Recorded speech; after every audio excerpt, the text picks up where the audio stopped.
Antman reviews, you want to ask us questions, follow us on Twitter. Follow us on Twitter. Yeah, might as well. We're going to quickly put this in. You can follow the show at FizzMass Show.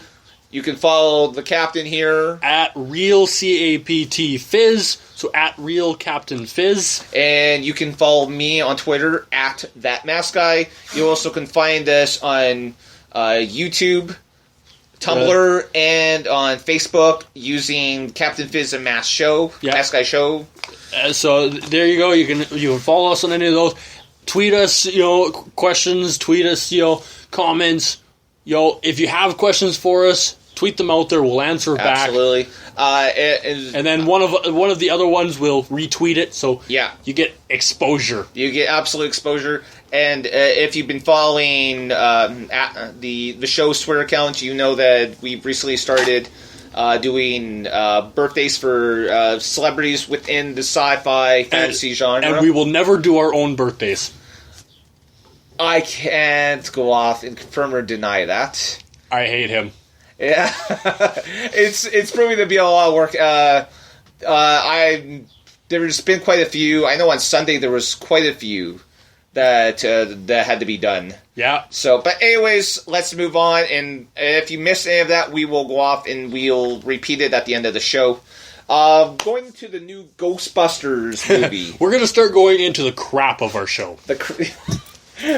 Yeah. I say that with bright eyes. You say that with bright eyes. You're and I mean, honestly, Ian, and this is nothing really against like some of the cast in there, except maybe this is against Melissa McCarthy. I'm not a big Melissa McCarthy fan. I do not think she has the ability to do a show without the ability to swear and make a mockery of everything she touches.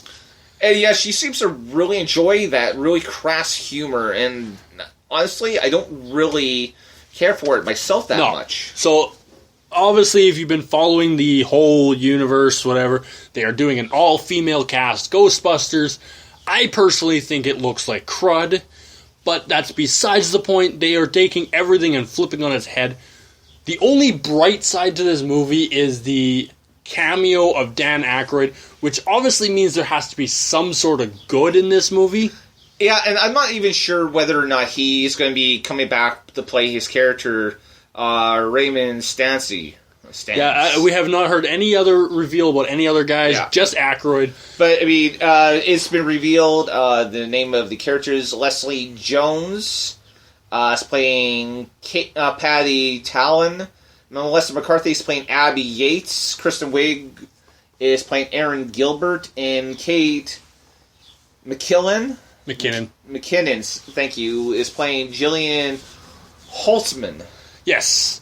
So, really crappy names for a potentially really crappy movie. But, I mean, you look at some of the characters that they have. I mean, Bill Murray was Peter Beckman. As I said, Dan Aykroyd was Ray Stantz. Harold Ramis was, the late Harold Ramis was Egon Spengler. And, Rick Moranis was Louis Tully, yada, yada, yada. But see, you and I have been talking about this for a while. They take good classic movies and TV shows and, that don't need to be remade. They don't need to be redone, and they take them and turn them on their head. Well, I think a big reason why we're seeing this version of the Ghostbusters with all-female cast was originally they wanted to do another movie using the previous characters. But when Harold Ramis died, that kind of killed that. I think if you're gonna do a movie and your idea of doing it with the original characters can't be done, don't do it. You're taking a potentially wonderful movie and turning it into crud. It should not be done with females, and that's not taking any credit away from the females playing these characters. It was not designed for that case. It should not be done in that case. I'm just really concerned. I mean, while I will admit that the first movie was a little on the crass side and definitely had some adult language to it, it wasn't that bad. No. And whenever I see anything movie-wise that with the name Melissa McCarthy on it, I cringe. I mean, I say that because my wife is a big fan of Mike and Molly. which was her only respectable role. And well, not her only. She did a movie with Bill Murray, Saint Vincent, and right. she played the straight man in that, and she was very good in that. I happen to think that was probably her best actually acting role outside of some of the TV shows that she's went off and See, done. if they want to do the Ghostbusters in a female role, that's fine. Don't call it Ghostbusters. Don't take it away from the original. Well, don't change it that drastically. Well, it's interesting because in the original movie Ghostbusters is 2 words.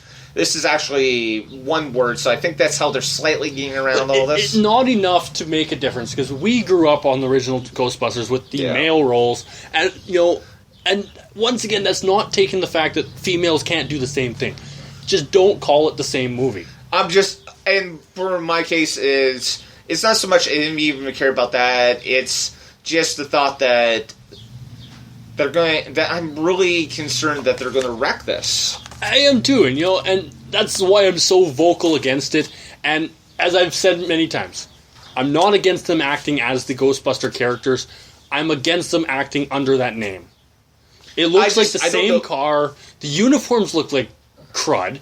They look like old, used firefighter uniforms. But that's exactly what they were. They were old, used, firefighter uniforms. You just love arguing with me. That's good, because I like arguing with you too. Yes, and the only picture I've seen is the one with Melissa McCarthy on it. She didn't have the proton pack on. They didn't have any of the logos or any stickers on it. So who knows? Maybe this is the very beginning before they started. They did do a photo of all the 4 girls when they released the names with the car. They do not have the Ghostbuster logo on the uniforms, but they do have the original Ghostbusters logo on the car. Interesting. So that's what angers me. Is yes, okay, we're going to separate the words so it doesn't seem the same, but you're using the same logo. So all new cast with the same logo. It's the same stupid movie with a female cast. It is not right. I'm very vocal against this. You're very vocal about this. Another interesting thing is, we've heard his name mentioned a couple times. Chris Hemsworth is going to be a part of the movie. Yes, he's the receptionist Kevin. So it's literally going completely the opposite direction that the original movie went. Neil Casey's going to be the villain Rowan. I've heard of him. I'm not really familiar with any of his work. No, nor am I.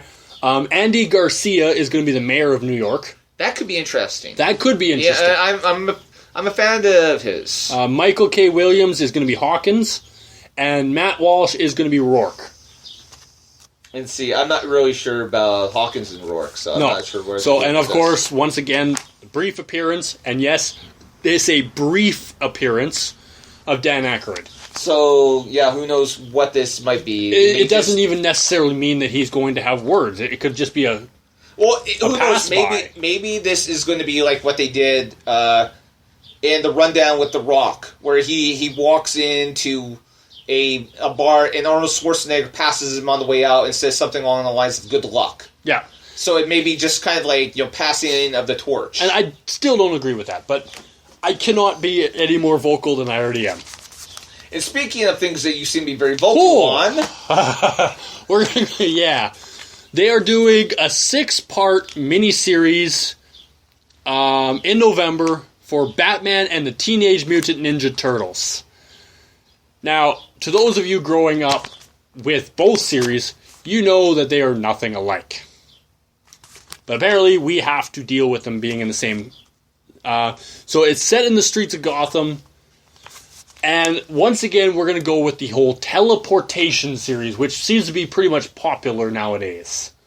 It's not completely strange to the world of Teenage Mutant Ninja Turtles. No. Because Krang, who plays prominently in this series, comes from an alternative reality. Oh, no. It's every time you turn around now, not just this series, but every series, it's teleportation.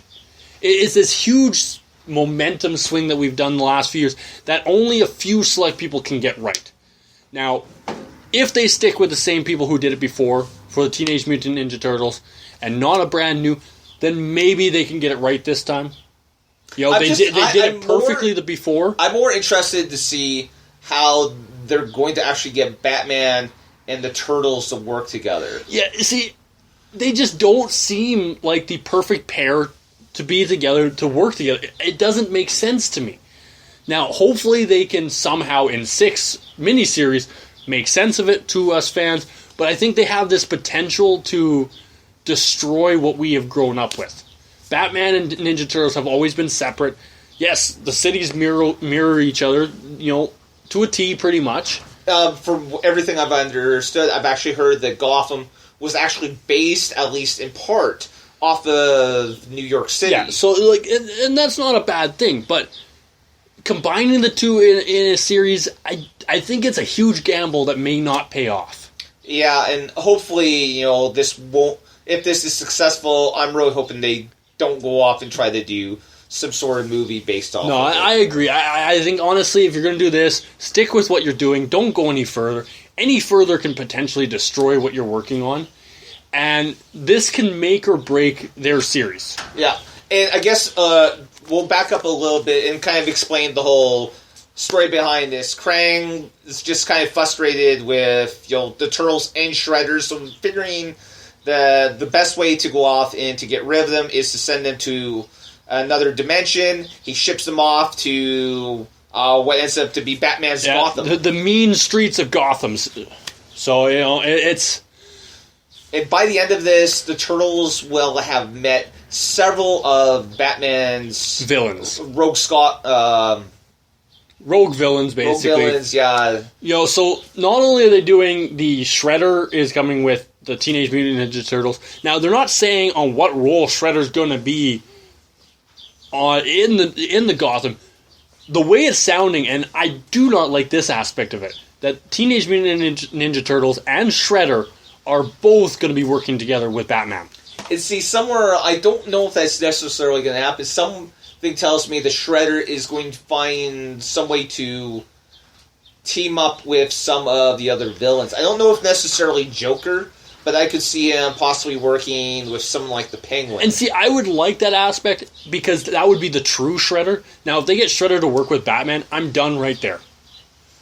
Yeah. They cannot make Shredder into a good guy. No matter what it means. Like, even if it means going back to his, you know, dimension and, you know, going back to being the bad guy there, but he cannot be portrayed as a good guy in Gotham. It is not possible. No, absolutely not. I agree. So basically, the story is being done by James Tynion, who did Batman Eternal, and Constantine. So, obviously, we got some good background there. As soon as you say Constantine, you know, it's kind of, you know, that's really dark, and that's sort of what I would expect for this, because, you know, a lot of people, when they think of Teenage Mutant Ninja Turtles, they think of the Saturday morning cartoon, which I absolutely loved. Yes. But, I mean, the heart of the characters were originally much darker. Yeah, and if you are going to combine Batman and the Teenage Mutant Ninja Turtles, you have to have some darkness in it. It's to be expected. You can't have this very mild, child-friendly Teenage Mutant Ninja Turtles and a Batman who's going to pretty much hang you upside down a vat of acid. Yeah, because honestly, either they gotta go, you know, really dark, or they're gonna have to do, you know, Adam West campy. Yeah. To really make this work, and I'm hoping they don't go Adam West campy. If they go to Adam West campy, it's going to be awful, and so many people are going to just tune it out. So the star artist is going to be Freddie E. Williams, who did Robin and Captain Atom.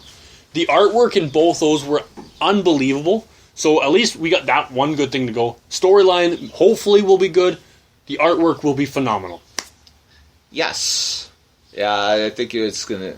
This is, I think, the most eccentric I have gotten in all our episodes. Well, I mean, I don't think you've been as passionate about something as much as you are in this episode. No, I think it's because everything I grew up with has pretty much been...